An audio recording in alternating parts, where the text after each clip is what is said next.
Madam आपने यहाँ बुलाया, कोई समस्या? समस्या? आपकी बेटी की वजह से ना रोज कोई ना कोई प्रॉब्लम रहती है। क्यों मैडम, ऐसा क्या हुआ? ऐसा क्या हो गया ये पूछो, क्या नहीं हुआ। आपकी बेटी की वजह से मेरा पूरा स्टाफ परेशान है। क्यों मैडम, मेरी बेटी तो पढ़ाई में बहुत होशियार है। होशियार? तुम्हारी बेटी स्कूल में हिंदी बोलती है और हमारे स्कूल में हिंदी बोलना अलाउ नहीं है क्योंकि ये इंग्लिश मीडियम स्कूल है। और आप जैसे गंवार पेरेंट्स की वजह से मुझे भी हिंदी बोलनी पड़ रही है। लेकिन हिंदी बोलना तो अच्छी बात है, हमारी भाषा है, बोलना चाहिए। इसी चीज की तो दिक्कत है। लेकिन मैडम मेरी बेटी पढ़ाई में बहुत होशियार है। रुको, तुम्हें मैं बताती हूँ। Hello, please send mathematics and English teacher in my cabin.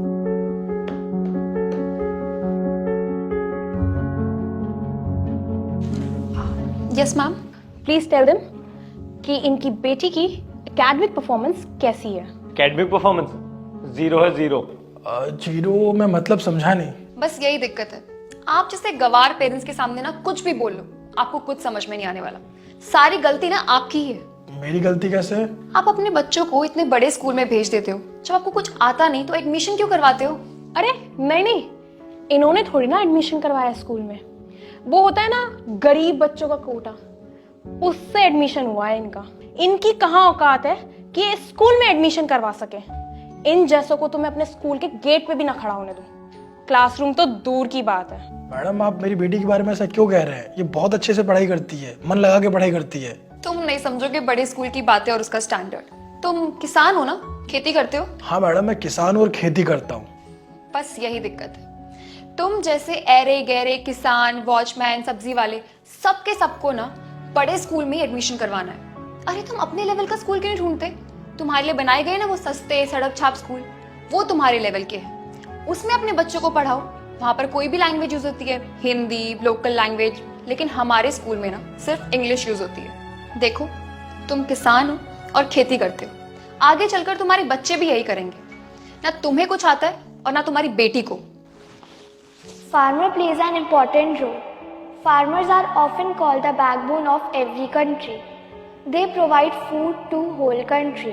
Farmers wake up early in the morning. We can eat food because of them. So we should respect farmers. Ma'am, आपने क्या कहा था? मेरे पापा किसान हैं और मैं भी किसान बनूंगी। हाँ, मेरे पापा बहुत मेहनत करते हैं और मुझे प्राउड होगा उनके जैसे किसान बनने में। और अगर पढ़े लिखे लोग आप जैसे होते हैं तो मैं पढ़ना नहीं चाहती हूँ। नहीं बेटा, पढ़े लिखे लोग अच्छे होते हैं, लेकिन कुछ बुरे लोग होते हैं और आपको बुरा नहीं बनना है, आपको अच्छा इंसान बनना है, आगे बढ़ना है। सुना मैडम आपने? आप लोगों से ज़्यादा समझदार तो मेरी बच्ची है। आप लोगों को शर्म आनी चाहिए कि किसान के बारे में आप ऐसी बातें करते हो, उनके बारे में ये सोचते हो। अगर किसान खेती करना बंद कर देगा ना तो आप लोग भूखे मर जाओगे, कुछ खा नहीं पाओगे। तो इसलिए किसान की रिस्पेक्ट कीजिए। और क्या कहा था आपने कि हम जाहिल गवार लोग हैं? हम जाहिल गवार नहीं हैं, हम भी पढ़ लिख सकते थे, लेकिन हमने किसानी चुनी क्योंकि हमारे पूर्वज भी यही करते थे और आपके पूर्वज भी यही करते थे। आप जिस घर में रहते हैं, भले उसको आप शहर कहते हैं, लेकिन एक टाइम में वहाँ पे भी खेती हुआ करती थी। आप ये भूलिए मत। मैडम बहुत से ऐसे किसान होते हैं जो सुसाइड कर लेते हैं, बस आप जैसे कुछ लोगों की सोच की वजह से। उनको इतना परेशान किया जाता है, टॉर्चर किया जाता है, ये क्या कि किसानी में कुछ नहीं रखा। आप शहर आइए, काम कीजिए, 2 पैसे एक्स्ट्रा कमाइए। लेकिन वो क्यों करे ऐसा? बस आप लोगों के बहकावे में आ जाते हैं और खेती करना बंद कर देते हैं। आप किसी भी किसान के बारे में ऐसा मत सोचिए। किसान है तो हम हैं, हम सब है, क्योंकि अन्न सब कुछ होता है। भले आप कितने पैसे वाले हो, इससे कोई फर्क नहीं पड़ता। अगर किसान खेती करना बंद कर देगा तो कुछ नहीं हो सकता। चलो बेटा घर चलते हैं, आपको दूसरे स्कूल में डालेंगे, क्योंकि जिस स्कूल की सोच ऐसी हो वो स्कूल आपके लिए ठीक नहीं है। चलता हूँ मैडम, अपना ध्यान रखना। चलिए बेटा।